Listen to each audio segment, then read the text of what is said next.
Assalamualaikum warahmatullahi wabarakatuh. Perkenalkan, nama saya Andriani dari program studi akuntansi terapan kelas A. Di sini saya akan menjelaskan tugas 9 pada mata kuliah penganggaran, yaitu konsep dasar penganggaran pendidikan. Anggaran pendidikan pada dasarnya adalah pernyataan sistem yang berkaitan dengan program pendidikan, yaitu penerimaan dan pengeluaran yang direncanakan dalam suatu periode kebijakan keuangan fiskal, serta didukung dengan data yang mencerminkan kebutuhan, tujuan proses pendidikan, dan hasil sekolah yang direncanakan. Pembiayaan pendidikan pada dasarnya menitikberatkan pada upaya pendistribusian benefit pendidikan dan beban yang harus ditanggung masyarakat. Pengertian lain dari pembiayaan pendidikan menurut Fatah dalam Mulyono 2010 ayat 78 bahwa pembiayaan pendidikan merupakan jumlah uang yang dihasilkan dan dibelanjakan untuk penyelenggaraan pendidikan yang mencakup gaji guru, peningkatan profesional guru, pengadaan sarana ruang guru atau ruang belajar, perbaikan ruang pengadaan, dan lain-lain. Landasan hukum. Berdasarkan ketentuan Undang-Undang Nomor 12 Tahun 2012 tentang Pendidikan Tinggi, pemerintah menetapkan SSBOPT secara berkala. SSBOPT dihitung berdasarkan kebutuhan biaya operasional penyelenggaraan pendidikan tinggi yang disusun dengan memperhitungkan 3 parameter, yaitu 1. Capaian standar nasional pendidikan tinggi, 2. Jenis program studi, dan 3. Indeks kemahalan wilayah. Permendikbud 25 tahun 2020 tentang SSBOPT pada PTN di lingkungan Kemendikbud memiliki implikasi pelaksanaan dalam penentuan BKT atau biaya kuliah tunggal. Uang kuliah tunggal atau UKT dikenakan kepada mahasiswa untuk digunakan dalam proses belajar di perguruan tinggi negeri. SSBOPT disusun untuk memperoleh besaran BKT yang diperlukan untuk pemenuhan capaian pembelajaran lulusan program studi yang dihitung per mahasiswa per tahun. Dalam hal ini adalah mahasiswa yang kuliah di PTN. PTN atau perguruan tinggi negeri adalah perguruan tinggi yang didirikan dan atau diselenggarakan oleh pemerintah. Konsep BKT dan UKT. UKT mulai berlaku di Indonesia sejak tahun 2013 sebagai sistem pembayaran perguruan tinggi negeri atau PTN. Uang kuliah tunggal atau UKT adalah biaya kuliah yang ditanggung setiap mahasiswa setiap satu semester. Fungsi dari UKT adalah memberikan keringanan bagi mahasiswa yang kurang mampu melalui sistem subsidi silang pemerintah yang besarannya didasarkan pada kondisi ekonomi dan sosial keluarga mahasiswa. Dengan kata lain, UKT adalah sistem pembayaran yang ditunjukkan untuk memberikan pemerataan biaya kuliah sesuai dengan kemampuan ekonomi masing-masing orang tua atau wali mahasiswa. Biaya pendidikan. Pembiayaan pendidikan terdiri atas biaya investasi, biaya operasi, dan biaya personal.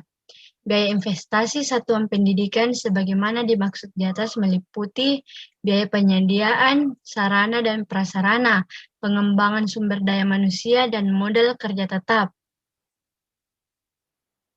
Biaya operasional dimaksud adalah untuk penyelenggaraan program sarjana dan program diploma.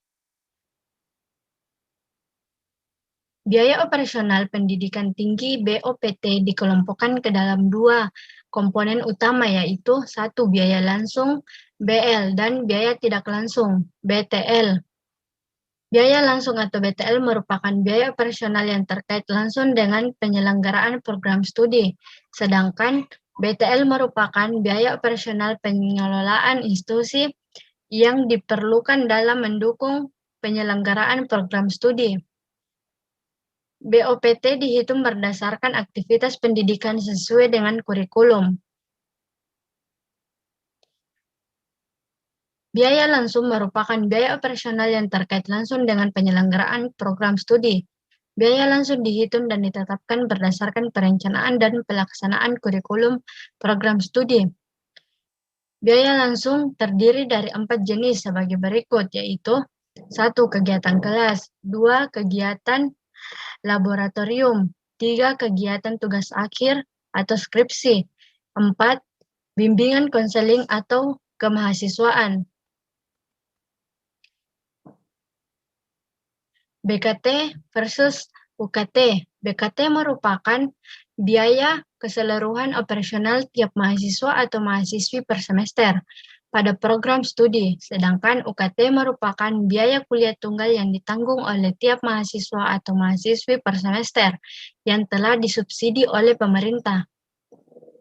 Apakah BKT dan UKT dibayar per semester? Seperti yang telah dijelaskan, biaya kuliah tunggal BKT adalah keseluruhan biaya operasional yang terkait langsung dengan proses pembelajaran mahasiswa per semester pada program studi di PTN. BKT dibayarkan tiap semester. BKT merupakan biaya operasional mahasiswa yang dibutuhkan untuk menyelesaikan studi. Di sini terlihat tabel yang dari Fakultas Kedokteran UI, yang sistem yang sekarang dan sistem UKT.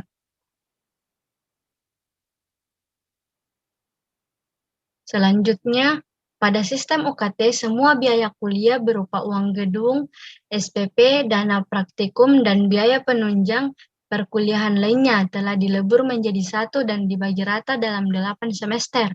Jika mahasiswa telah membayarkan UKT di satu semester, mereka tidak perlu dikenakan biaya tambahan lainnya, sehingga mereka hanya membayar biaya perkuliahan di setiap awal semester, yaitu UKT. Perbedaan sistem UKT dan BKT. Terdapat beberapa poin penting mengenai perbedaan UKT dan BKT, antara lain yaitu 1. Biaya UKT adalah dihitung berdasarkan kemampuan atau keadaan ekonomi mahasiswa, sedangkan BKT dihitung berdasarkan program studi mahasiswa. 2. Sistem UKT adalah menerapkan subsidi silang dari pemerintah yang diharapkan dapat memberi keringanan bagi mahasiswa yang kurang mampu secara ekonomi, sementara BKT adalah seluruh biaya perkuliahan yang tidak dikenakan potongan dana bantuan dari pemerintah. 3. BKT digunakan sebagai dasar penetapan biaya yang dibebankan kepada masyarakat dan pemerintah, sedangkan UKT ditetapkan dengan memperhatikan BKT. Tujuan pembiayaan pendidikan. Tujuan pembiayaan pendidikan yaitu 1. Terlaksananya fungsi manajemen, 2. Terselenggaranya pendidikan dengan lancar, 3. Terlaksananya pendidikan, peningkatan mutu, proses, dan hasil belajar siswa. Di sini saya akan menjawab dari tugas 9 penganggaran, yaitu pertanyaan pertama, 1. Jelaskan apa yang Anda pahami tentang BKT. BKT merupakan biaya keseluruhan operasional tiap mahasiswa atau mahasiswi per semester pada program studi. 2. Jelaskan apa yang Anda pahami tentang UKT. UKT merupakan biaya kuliah tunggal yang ditanggung oleh tiap mahasiswa per semester yang telah disubsidi oleh pemerintah. 3. Apa saja unsur-unsur dalam perhitungan BKT? Unsur-unsur dalam perhitungan BKT yaitu biaya pendidikan. Pembiayaan pendidikan terdiri atas biaya investasi, biaya operasi, dan biaya personal. Biaya investasi, satuan pendidikan sebagaimana dimaksud di atas meliputi biaya penyediaan sarana dan prasarana, pengembangan sumber daya manusia, dan modal kerja tetap. 4. Silahkan Anda baca Undang-Undang Nomor 12 Tahun 2012 dan berikan komentar apa yang dimaksud dalam undang-undang tersebut. Di sini saya memberikan komentar yaitu berdasarkan ketentuan Undang-Undang Nomor 12 Tahun 2012 tentang Pendidikan Tinggi, pemerintah menetapkan SSBOPT secara berkala. SSBOPT dihitung berdasarkan kebutuhan biaya operasional penyelenggaraan pendidikan tinggi yang disusun dengan memperhitungkan 3 semester, yaitu 1. Capaian standar nasional pendidikan tinggi, 2 jenis program studi, dan 3 indeks kemahalan wilayah. Pertanyaan kelima yaitu, silahkan Anda baca Permendikbud nomor 25 tahun 2020.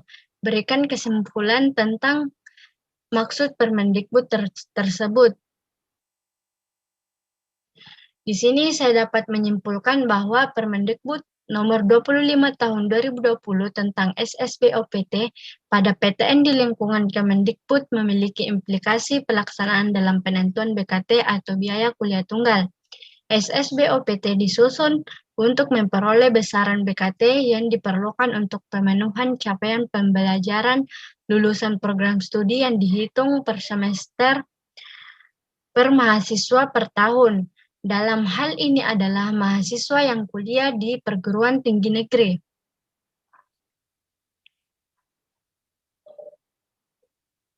Baik, sekian dan terima kasih penjelasan dari saya. Saya mengucapkan terima kasih banyak. Assalamualaikum warahmatullahi wabarakatuh.